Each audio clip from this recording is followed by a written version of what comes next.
नमस्कार, मैं नियाज खान और आप देख रहे हैं न्यूज एक्सप्रेस। जब से लोकसभा चुनाव के नतीजे आए हैं तो देश की सियासत में तो काफी कुछ बदला ही है। इसके साथ साथ यूपी की सियासत में भी बहुत बड़ा बदलाव देखा जा रहा है। और जैसा कि अभी कुछ दिनों से, कुछ घंटों से आप देख सकते हैं कि यूपी की सियासत में जिस तरीके के हलचल हैं और जो डिप्टी सीएम हैं यूपी के, वो जिस तरीके से दिल्ली के चक्कर लगा रहे हैं और 48 घंटे में लगातार 2 बार जेपी नड्डा से उन्होंने मुलाकात की। उनकी कुछ तस्वीरें भी सामने आई, आप देख सकते हैं। ये जो तस्वीर हम आपको स्क्रीन पर दिखा रहे हैं, एक तरफ केशव प्रसाद मौर्य हैं और जेपी नड्डा के साथ उनके कार्यालय में वो चहलकदमी कर रहे हैं। तो इस तस्वीर के आने के बाद से जो राजनीतिक गलियारों में कई तरह की बातें उठने लगी थी। और इस मुलाकात के बाद एक और तस्वीर आई थी, वो भी हम आपको दिखाते हैं। उस तस्वीर में ये आप देख सकते हैं कि ये उस वक्त की तस्वीर है जब वो मुलाकात के बाद दिल्ली से केशव प्रसाद मौर्य लखनऊ एयरपोर्ट पर पहुंचते हैं। फिर वहां पे जो इनकी बॉडी लैंग्वेज है और जिस तरीके से मुस्कुराते हुए एयरपोर्ट से बाहर निकलते हैं और जो कॉन्फिडेंस दिख रहा है, इसके बाद से इन दोनों तस्वीरों को देखने के बाद से ये कहा जा रहा है कि यूपी के सियासत में अगले 48 घंटे में बहुत कुछ होने वाला है। तो इसी पर हम चर्चा करेंगे कि यूपी की सियासत में क्या कुछ होगा। हमारे सहयोगी अभिषेक पुंडीर हमारे साथ मौजूद हैं। अभिषेक, जिस तरीके से खास करके हम यूपी की सियासत की बात करें तो केशव प्रसाद मौर्य और योगी आदित्यनाथ के बीच में जो मतभेद की खबरें आ रही हैं और ऐसा कहा जा रहा है कि कुर्सी को लेकर के खींचतान है, क्या लगता है आपको? उसके लिए थोड़ा टाइम दीजिएगा नियाज, शुरू से बताता हूं। 2016 में यूपी में बीजेपी के प्रदेश अध्यक्ष बनाए गए केशव प्रसाद मौर्य।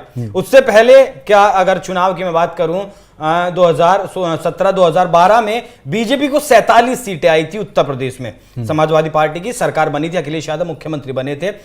बीजेपी ने जीत के लिए 2014 में प्रधानमंत्री मोदी आ गए, 16 में केशव प्रसाद मौर्य को अध्यक्ष बनाया गया और नतीजे जो आए वो हैरान करने वाले थे। नतीजे आए 312 सीटें बीजेपी की और मुख्यमंत्री बनाए गए योगी आदित्यनाथ। हालांकि मुख्यमंत्री योगी आदित्यनाथ नहीं बनने वाले थे।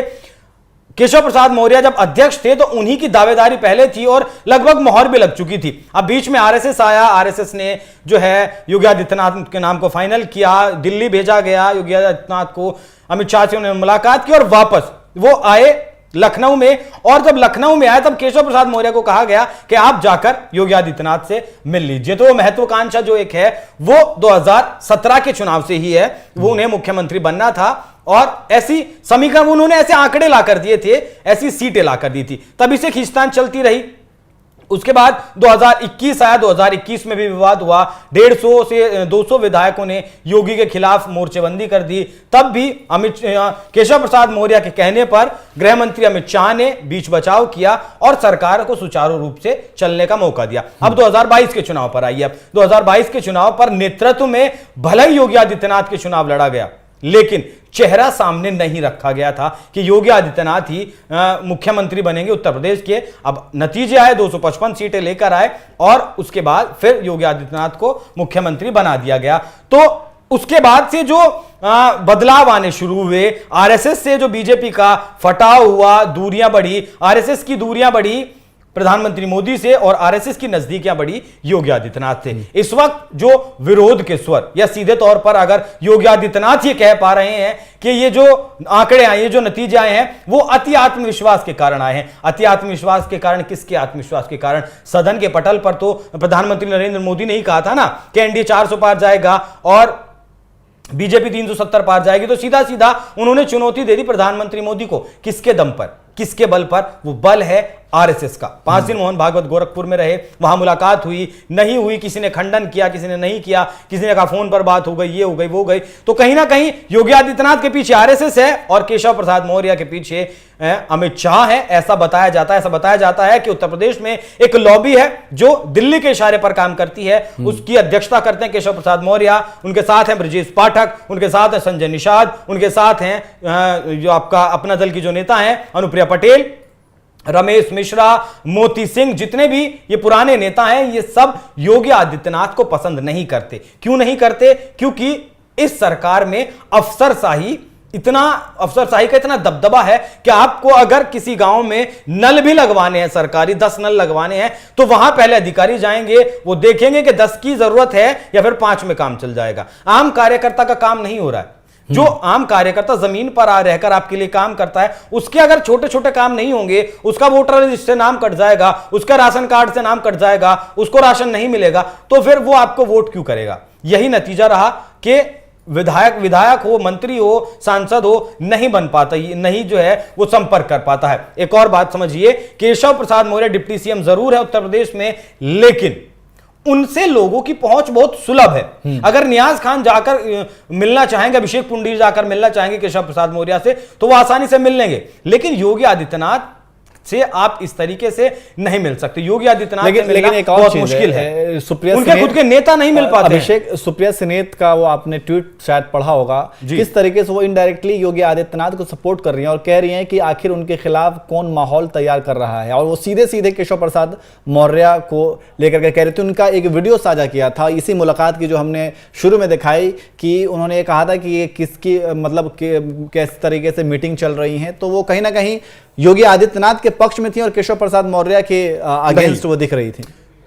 सुप्रिया श्रीनेत का अलग एजेंडा है। सुप्रिया श्रीनेत का एजेंडा है प्रधानमंत्री मोदी को घेरना। अब मोदी को किस तरीके से घेरेंगे? आप मोदी को घेरेंगे कि योगी आदित्यनाथ आपसे खिलाफत कर रहे हैं, आपसे बगावत कर रहे हैं, आप योगी आदित्यनाथ को क्यों हटाना चाहते हैं? तो सुप्रिया श्रीनेत का अलग एजेंडा है नेशनल लेवल का। उनका राहुल गांधी बनाम प्रधानमंत्री मोदी, उन्हें मोदी की छवि को डैमेज करना है। उनका मुद्दा सीधा सीधा अलग है, जवाब मांगना है मोदी से, ना कि अब योगी आदित्यनाथ को। ये खबरें चल रही है नियाज लगातार कि योगी आदित्यनाथ को हटाना है और हटा दिया भी जाएगा। अगर उनकी लोकप्रियता इतनी नहीं होती या फिर उत्तर प्रदेश तक उनकी लोकप्रियता सीमित होती तो वो अब तक हटा दिए जाते। और मैं आपको एक बात और बता दूं, आपको एक जो है एक बिल्कुल लेटेस्ट जानकारी और दे दूं मैं आपको, योगी आदित्यनाथ की कुर्सी जाएगी जरूर, लेकिन अभी नहीं जाएगी। क्यों नहीं जाएगी? आने वाले वक्त में इसी साल आपका झारखंड, महाराष्ट्र, हरियाणा में विधानसभा चुनाव है। झारखंड को तो छोड़ दीजिए, वहां हेमंत सोरेन जेल से रहकर आए हैं 6-7 महीने, तो वहां तो बीजेपी का आप सुपड़ा साफ मानिए। रही बात हरियाणा की, हरियाणा में क्लीन स्वीप किया था 2 बार से, 10 की 10 लोकसभा सीटें आई थी, इस बार 5 पर आकर अटक गई, 5 पर आ गई कांग्रेस। तीसरा राज्य बचा आपका महाराष्ट्र में भी समीकरण बहुत अच्छे नहीं रहे, बीजेपी को बहुत बड़ा नुकसान दिया है, अजीत पवार फिर से अलग होने की फिराक में है।